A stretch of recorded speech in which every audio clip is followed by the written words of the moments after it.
Hello and welcome to LFC Focus. It is post-match reaction showtime after Liverpool have just drawn 0-0 at Old Trafford in a game that was very, very dull, and after Liverpool put in probably, I wouldn't say their worst performance of the season, because I think what we kind of forget is the fact that we did a fair amount of the bits we needed to do very well. Well, not very well, but we did them fine. It's just when we were going forward and getting into that final third and getting the ball to the attacking players, suddenly the whole show just fell apart. You know, defensively, we were pretty sound. I thought Joel Matip was probably Liverpool's man of the match in that game, because aside from the point where, you know, he just puts it through his own net for absolutely no reason whatsoever, thank God that was offside, because it was just bizarre. You know, there's no need for him to place it perfectly into the bottom corner when he could just clear it. But thankfully, like, it didn't end up counting or anything like that. But apart from that, I thought Joel Matip was pretty solid. I think stepping out of defence, he was great. There's obviously a couple of moments where he just carries the ball, basically says, look, all of yous in front of me are absolutely rubbish at attacking today, so I'm just going to do your job for you. And he very nearly does it. He gets closer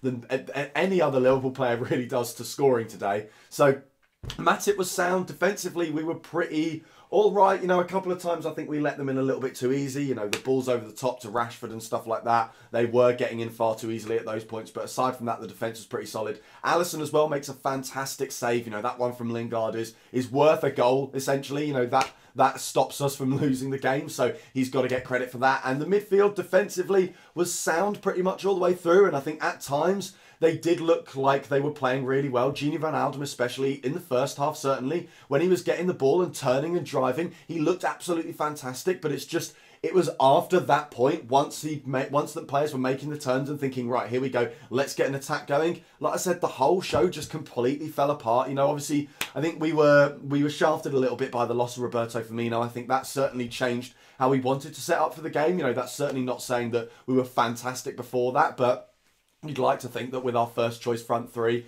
and with Firmino, who's obviously such a crucial component in terms of how we play and how we press, hopefully we would have done better if he'd stayed on. But things certainly weren't exactly going well for that first 20 minutes either. But yeah, we were done over a little bit like that. But even so, bringing on Daniel Sturridge, he should be able to offer a little bit more than one shot from 40 yards out that is straight at David De Gea. And I mean, to be fair to him, it's our only shot on target, so he's got to get some plaudits for that, I suppose. But yeah, Sturridge, not really that great at all. You know, just seemed to saunter through the game. Sadio Mane just was not the kind of effective Sadio Mane that he's been over the last few games. And I think what really worried me about his performance certainly was, normally when Mane plays bad, he's still a threat because he's kind of got that dynamic about him, that ability to run at people, and the unpredictability that makes him so difficult to defend against. That means that even when things aren't going his way, even when his touch is too heavy or the passes are wayward, he's still a threat, and he's still, you know, someone that's going to occupy defenders and cause fullbacks and centre-backs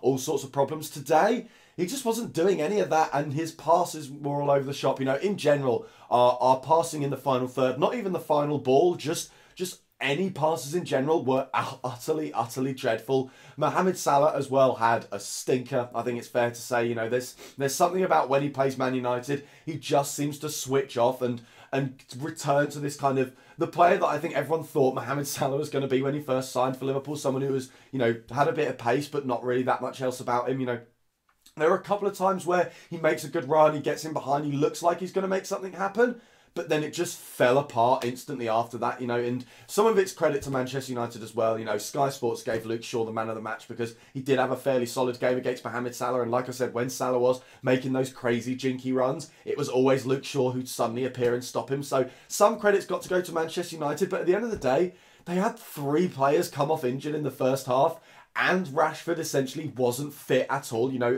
they basically played with 10 men despite the fact he was still on the pitch because he was limping all the way through. He offered absolutely nothing apart from the occasional run in behind, which did still manage to somehow cause us problems. But that game was there for the taking, and at the end of the day, a 0-0 at Old Trafford, a point there, not a bad result, especially against this Solskjaer team. Being 1 point clear at the top of the Premier League against a team like Manchester City isn't that bad. That's something that should be celebrated. You know, in the grand scheme of things, we're doing well. But what really worries, I think, me and everyone about this game today, and hopefully worries the players as well, and hopefully gives them a bit of a kick up the backside before that game against Watford in just 3 days' time, is the nature of the performance and the fact that it doesn't necessarily feel like an isolated performance. It doesn't feel like that was an off day for Liverpool. It feels like a simple extension of what we've been seeing over the last few games. You know, the draws that we've been picking up against Leicester, against West Ham, even against Bayern Munich as well. Those performances have kind of, there've been too many of them. It's not, we can't call it a blip anymore, I don't think. There is just something going on that means we don't seem to know how to attack, and I don't think it's even that teams have worked out how to stifle us, because it's not like we've come out of every game and thought, wow, they defended well, they had us under lock and key. It's just that we come out of every game and think, you know what, the lads were just a little bit off it today, and like I said, they've now got 3 days to sort it out on the training pitch, but hopefully the fact that that Watford game comes sooner rather than later will be a good thing, because I want the players to stay angry. We need them to stay annoyed at themselves and annoyed at the performance and annoyed at the way they are turning out at the moment. And like I said, it's not just, it's not the entire team, it is kind of just the attack, but you can't just have a go at the attack because the other players contribute as well. You know, the fullbacks, Andrew Robertson is on a pretty bad run of form at the moment. You know, certainly going forward, he just doesn't seem to be offering the same kind of threat he's offered in the past. James Milner was very, very poor today as well. And, you know, it's hard to criticise him because he is a midfielder in the twilight years of his career, playing right back at the very highest level in a team that's meant to be challenging for the Premier League title. So I don't think we can be too annoyed at him. But again, just every single player should be contributing to the attack, and every single player is not offering what they have done in the past. You know, the midfield were not driving forward like we needed them to. The attackers just weren't providing the finishing touches we needed. The defence weren't offering the extra support that we need from them.